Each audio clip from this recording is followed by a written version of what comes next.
Berjumpa lagi dalam permenungan kita edisi Selasa 13 Juli 2021 dalam pekan ke-15 masa biasa. Bacaan-bacaan liturgi hari ini, bacaan yang pertama dari kitab Keluaran bab 2 ayat 1 sampai 15a dan bacaan Injil dari Injil Matius bab 11 ayat 20 sampai 24. Bacaan pertama hari ini bercerita tentang penindasan yang dilakukan oleh Firaun kepada orang-orang Israel. Boleh kita katakan penindasan makin hebat, sampai pada perintah Firaun supaya setiap anak laki-laki yang dilahirkan oleh orang-orang Israel harus dibuang ke Sungai Nil. Nah, di tengah kekejaman dari Firaun, ternyata masih ada sebuah hati yang penuh kasih, hati yang berbelas kasih. Dan itu muncul dari putri Firaun. Begitulah cerita bacaan pertama hari ini. Nah, belas kasihan putri Firaun itu nampak dalam aksinya menyelamatkan seorang bayi dari suku Levi. Bayi itu yang kemudian dikenal dengan nama Musa atau Moses. Saudari dan saudara yang terkasih,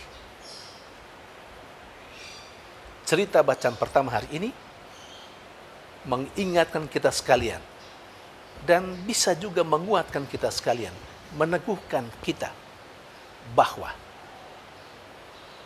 dalam situasi yang paling sulit, dalam keadaan di mana seakan tidak ada lagi kebaikan, Tuhan toh tetap mempengaruhi siapapun.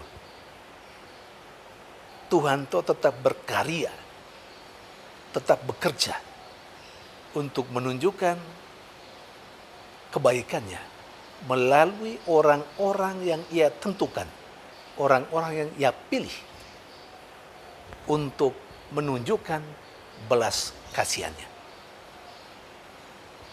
Dalam kehidupan Israel yang tertindas, Allah berkarya, Allah bekerja dan tetap menunjukkan belas kasihannya melalui putri Firaun yang menyelamatkan bayi Israel yang kelak kemudian hari bernama Musa, seperti juga yang diceritakan dalam bacaan pertama hari ini. Meneguhkan kita karena Allah tetap berkarya menunjukkan kebaikan dan kasih-Nya. Itu menguatkan kita untuk tetap yakin dalam situasi yang paling sulit sekalipun, paling genting, Allah tetap menunjukkan belas kasihannya melalui orang-orang yang Allah tentukan sendiri menjadi tanda kehadiran belas kasihannya. Mungkinkah saudara dan saya, kita semua, menjadi tanda kehadiran Tuhan yang berbelas kasih dalam situasi sulit yang dihadapi oleh orang lain? Mungkinkah kita masih ingat ada orang lain yang hadir sebagai tanda belas kasihan Allah untuk kita pada saat-saat kita mengalami kehidupan yang paling gelap dan paling pahit dalam keseharian kita? Kitalah yang paling tahu. Sementara dalam bacaan Injil, Yesus sepertinya agak kecewa dengan beberapa kota dan para penduduknya. Kota Korasim, Kapernaum, dan juga Betsaida. Yesus mengecam kota-kota itu. Karena apa? Karena justru di kota-kota itu dia melaksanakan atau melakukan mujizat paling banyak. Tetapi sama sekali tidak ada pertobatan.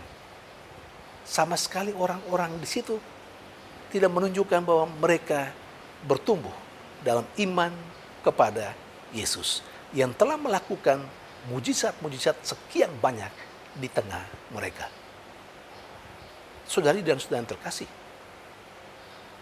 apa yang dialami oleh Yesus dari penduduk kota Korazim, Betsaida, dan juga Kapernaum, bisa juga pernah Yesus alami dari kita yang melabeli diri kita sebagai pengikut Yesus, sebagai murid Yesus, sebagai rasul Yesus, sebagai orang yang percaya kepada Yesus.